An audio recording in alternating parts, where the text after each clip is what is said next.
Hello and welcome back to the English Learning Podcast.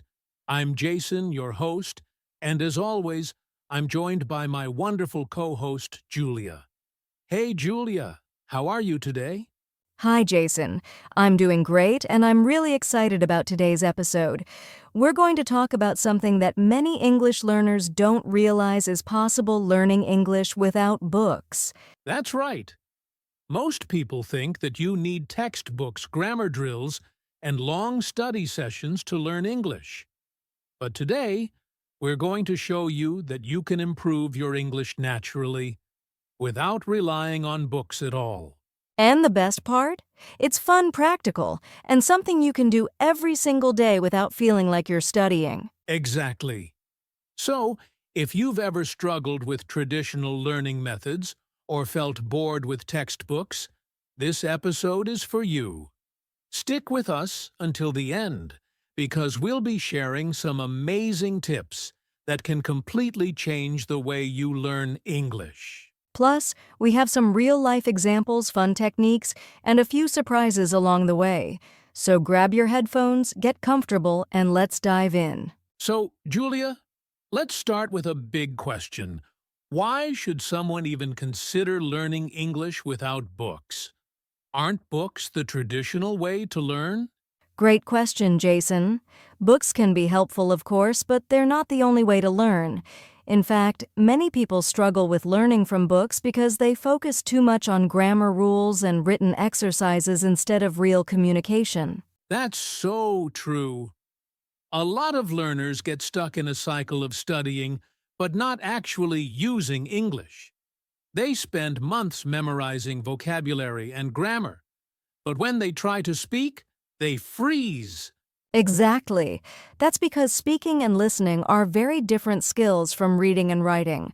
When you learn without books, you focus more on real-life communication, which is what actually helps you become fluent. Yeah, and let's not forget, many people simply don't enjoy studying from books. They find it boring, time-consuming, or difficult to stay consistent. Right.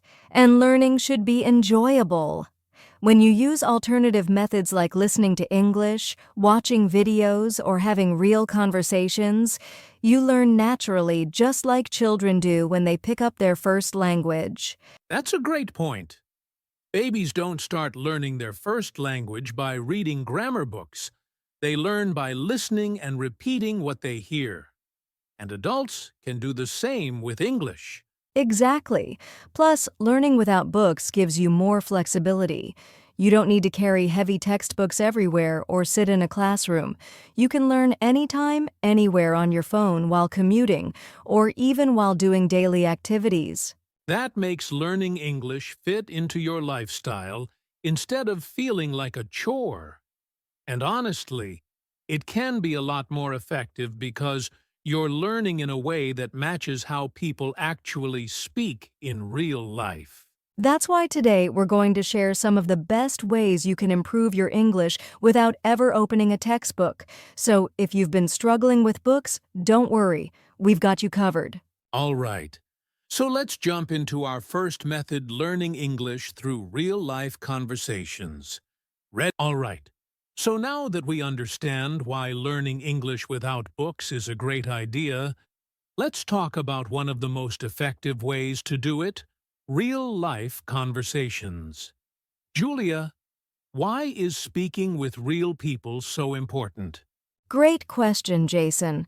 The best way to learn a language is by actually using it. Think about it. When we were kids, we didn't learn our first language by reading grammar books. We just talked and listened to the people around us. Exactly. And the more we spoke, the better we got.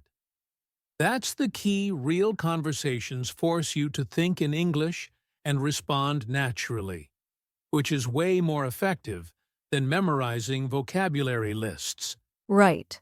Plus, conversations help you learn in context. For example, if you're talking about food at a restaurant, you'll naturally remember words like menu order or delicious because you're actually using them in a real situation. That makes so much sense. And speaking also helps with confidence. A lot of learners are scared of making mistakes, but the more they practice, the easier it gets. Absolutely. And here's the thing, you don't need a teacher or a classroom to have real-life conversations. You can practice with friends, coworkers, or even online with language exchange partners. That's a great point. And if you don't have someone to practice with, here's a fun trick talk to yourself. I know it sounds silly, but it really works. Yes, you can describe what you're doing, like, now I'm making coffee, or imagine a conversation in your head. It helps you think in English and get comfortable with speaking. That's such an easy way to practice. And if you want to make it more interactive, you can also use apps like HelloTalk, Tandem, or Speaky to chat with native speakers or other learners. Exactly. And if you're shy, start small. Order food in English, ask for directions, or just say hello to someone in English. Every little conversation helps. That's great advice. The key is to speak as much as possible, even if you make mistakes. Remember, fluency comes from practice, not from perfection. Yes. So, if you're listening right now, here's your challenge today. Try to have at least one conversation in English, even if it's just a short one. You'll be surprised at how much you learn. That's a great challenge. All right, now let's talk about another fun way to learn English without books, movies, and TV shows. All right, now let's talk about one of the most fun ways to learn English watching movies and TV shows. Julia, why is this such a great method? Because it's entertaining and effective. When you watch movies and TV shows in English, you hear how native speakers actually talk. You pick up real-life expressions, slang, and natural pronunciation without even realizing you're learning. That's so true! And it's way more enjoyable than memorizing words from a textbook. Plus, you can actually see how people use body language and expressions when they speak. Exactly. And the best part? You can learn at your own pace. If something is too fast, just pause, rewind, and listen again. You can also use subtitles to help you understand. That's a great tip. Speaking of subtitles, what's the best way to use them? Should learners always watch with subtitles in their native language? Not necessarily. If you're a beginner, it's okay to start with subtitles in your native language. But as you improve, switch to English subtitles that way, you connect the words with their sounds and meanings. Yes! And once you feel more confident, try watching without subtitles at all. It might be hard at first, but it really trains your ears to understand spoken English. Right. And another fun trick is to repeat what you hear. If you like a phrase or sentence from a movie, pause and say it out loud. This helps improve your pronunciation and speaking rhythm. I love that idea. And choosing the right kind of show is also important. If you're a beginner, don't start with complicated movies full of difficult words. Try watching sitcoms like Friends or The Big Bang Theory.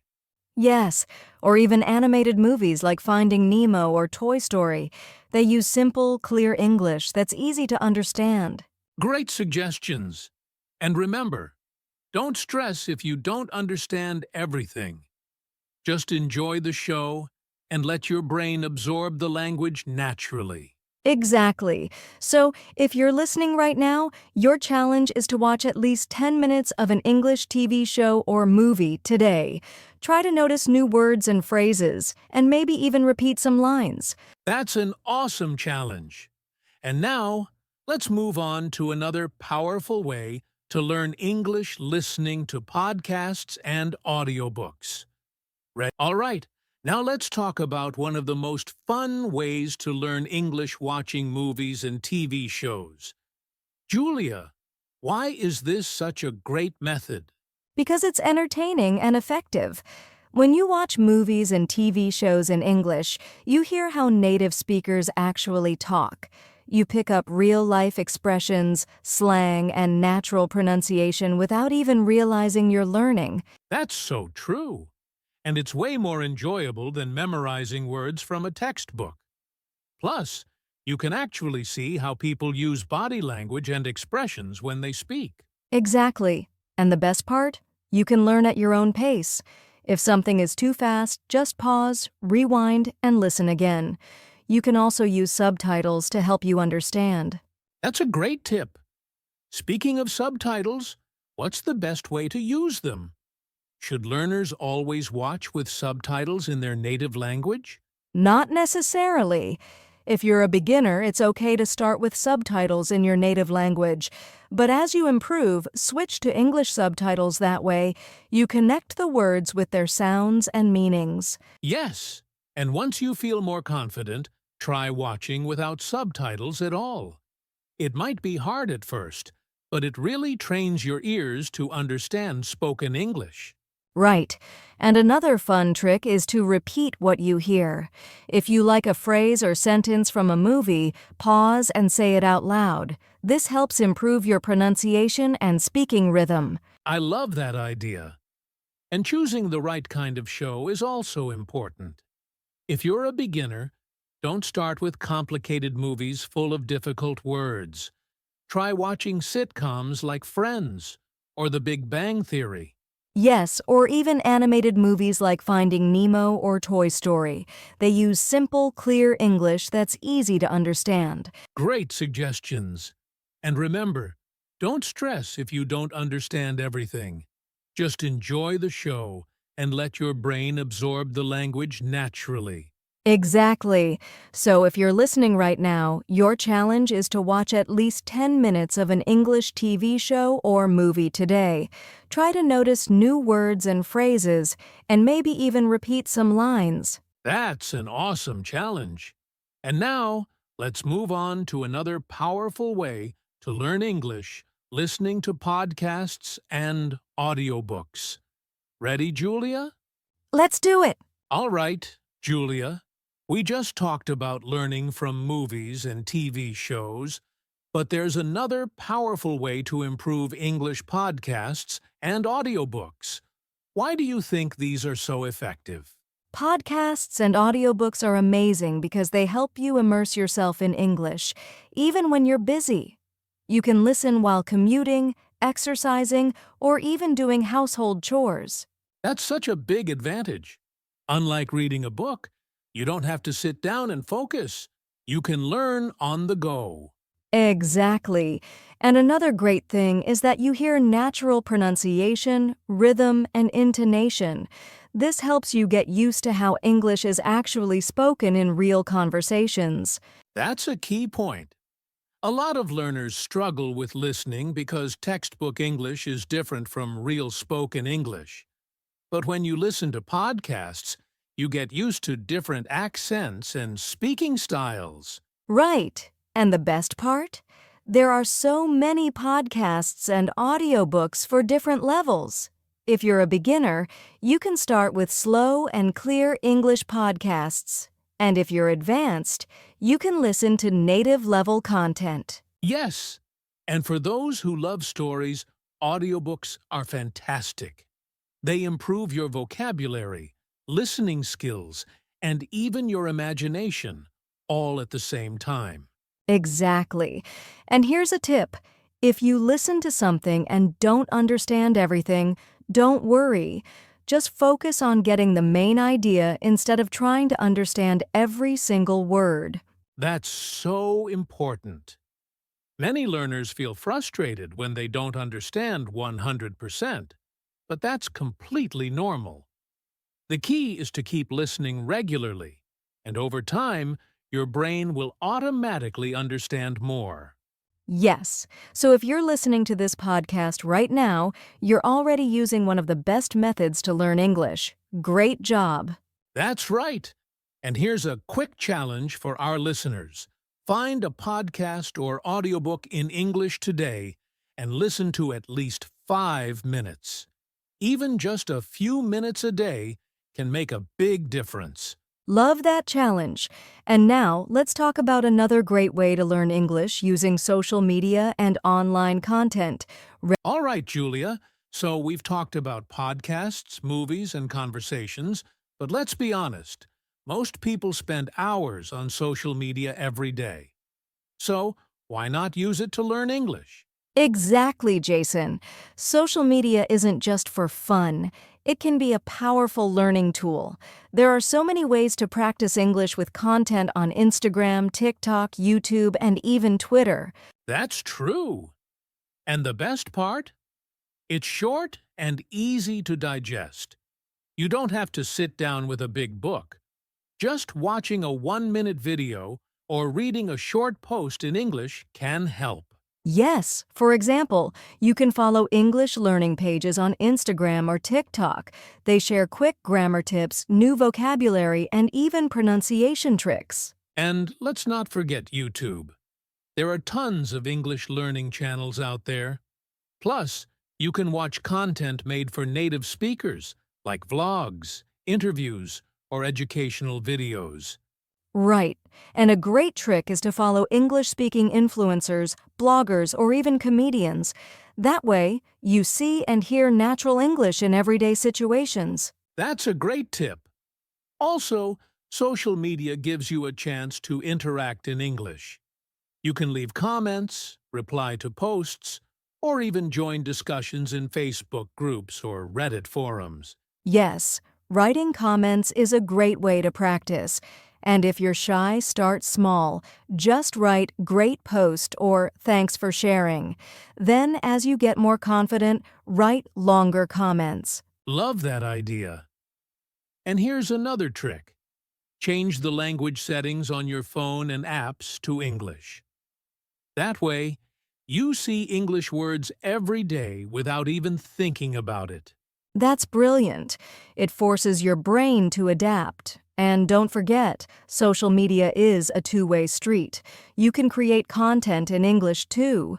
Try making a short video or writing a post about your day. Yes, even something simple, like tweeting one sentence in English every day, can help. The more you use English, the more natural it becomes. Exactly. So here's today's challenge. Find one new English learning account to follow and leave a comment in English on a post today. It's an easy way to practice. That's a great challenge. Now, let's talk about another exciting way to improve English traveling and immersing yourself in an English-speaking environment. Ready? All right, Julia. We've talked about using social media, movies, and podcasts to learn English. But what about everyday life? How can someone practice English in their daily routine? Great question, Jason. The best way to learn English without books is to make it part of your daily life. You don't need to set aside extra time, just connect English to what you already do. That's so true. And one simple way is to think in English. Instead of using your native language in your head, try to describe what you're doing in English. Yes. For example, if you're making coffee, say to yourself, "I'm boiling water. Now I'm adding sugar." It sounds simple, but it really helps. I love that. And here's another tip: talk to yourself in English. It might feel silly at first, but it's great for building confidence. Just narrate your day, like, "Now I'm going to work. It's a sunny day today." Exactly. And if you want to go further, try keeping a daily journal in English. Write a few sentences about your day before bed. It's a great way to practice writing and expressing your thoughts. That's a fantastic habit. Another idea is to label objects around your house in English. Put sticky notes on your fridge, mirror, or TV so you see English words all the time. That's a fun trick. And speaking of fun, you can also play English games on your phone. There are apps for vocabulary, listening, and even interactive conversations. Yes, and don't forget about music. Listening to English songs and singing along helps with pronunciation and fluency. Try reading the lyrics and understanding the meaning. Absolutely. Music is a great way to learn without feeling like you're studying. And here's one more idea. When you go shopping or cook a meal, try reading labels, menus, or recipes in English. Great tip! The goal is to surround yourself with English in small, simple ways. So, here's today's challenge. Pick one daily activity and try doing it in English today. I love it.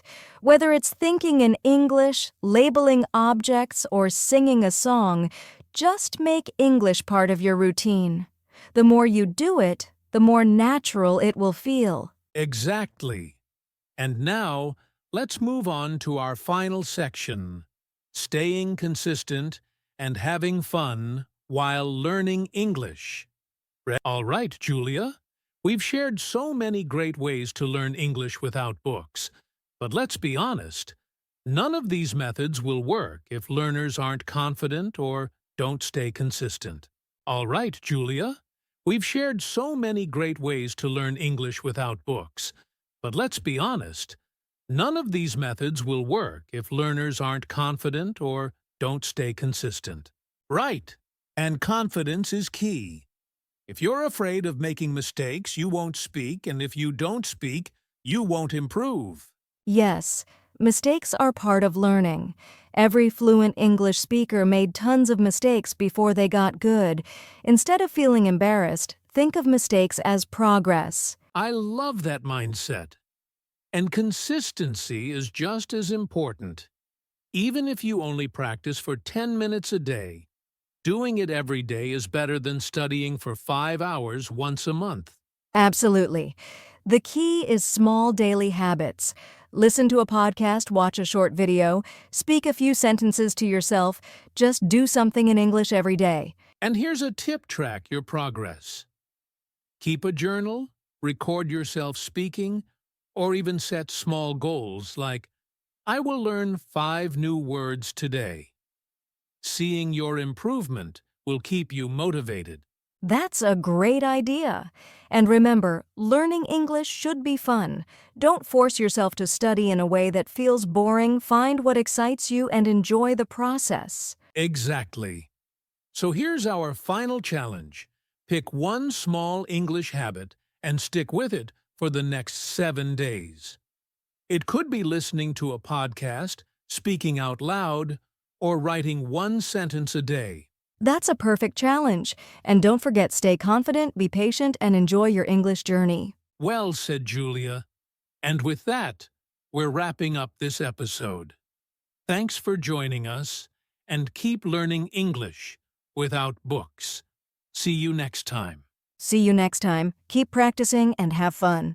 All right, Julia, before we wrap up, let's give our listeners some final tips to help them succeed in learning English without books. Great idea, Jason. My first tip is, don't wait for the perfect moment to start, just start now. Even if you feel nervous, use the methods we shared today and take action. That's so important. And my tip is, immerse yourself in English every day.